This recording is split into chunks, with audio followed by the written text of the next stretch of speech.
उज्जैन का एक ही राजा है और वो है महाकाल बाबा। विक्रमादित्य के शासन के बाद से यहाँ कोई भी राजा रात में नहीं रुक सकता।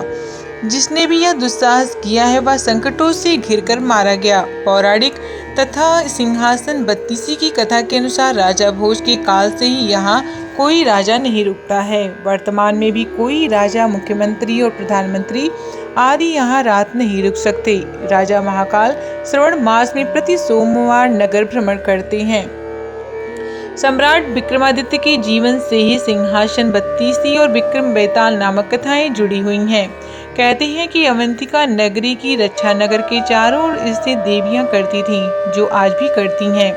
विक्रमादित्य को माता हरिसिद्धि और माता बंगलामुखी ने साक्षात दर्शन देकर उन्हें आशीर्वाद दिया था। मान्यता अनुसार उज्जैन के राजा महाकाल हैं और उन्हीं के अधीन रहकर कोई राजा राज करता था। विक्रमादित्य के जाने के बाद यहाँ से एकमात्र राजा अब महाकाल ही हैं। कहते हैं कि अवंतिका क्षेत्र में वही राजा रात रुक सकता है जो कि विक्रमादित्य जैसा न्यायप्रिय हो, अन्यथा उस पर काल मंडराने लगता है। दरअसल कहानी के अनुसार राजा भोज को सम्राट विक्रमादित्य का देवताओं को बनाया हुआ सिंहासन एक खेत में मिला था। सिंहासन के चारों ओर 8-8 पुतलियां यानी कुल 32 पुतलियां खड़ी थीं।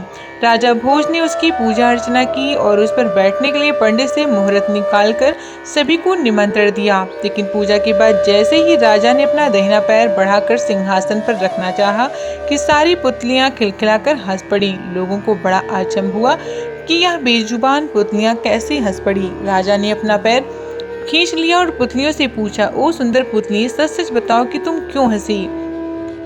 पहली पुतली का नाम था रत्न मंजरी। राजा की बात सुनकर वह बोली, राजन, आप बड़े तेजस्वी हैं, धनी हैं, बलवान हैं, लेकिन इन सब बातों का आपको घमंड भी है। जिस राजा का यह सिंहासन है वह दानी, वीर और धनी होते हुए भी विनम्र थे, परम दयालु थे। पर राजा बड़ी नाराज हुए। पुतली ने समझाया, महाराज, यह सिंहासन परम प्रतापी और ज्ञानी राजा विक्रमादित्य का है।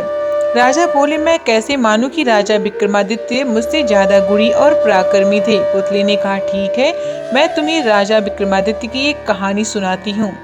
सिंहासन बत्तीसी की पहली पुतली रंजमंजरी ने कहानी सुनाई। इस तरह सभी 32 पुतलियों ने राजा विक्रमादित्य की कहानी सुनाने के बाद अंत में कहा कि इस सिंहासन पर वही राजा बैठ सकता है और यही वहाँ राज कर सकता है जो राजा विक्रमादित्य की तरह हो, अन्यथा वह मर जाएगा। तभी से उज्जैन के राजा महाकाल हैं।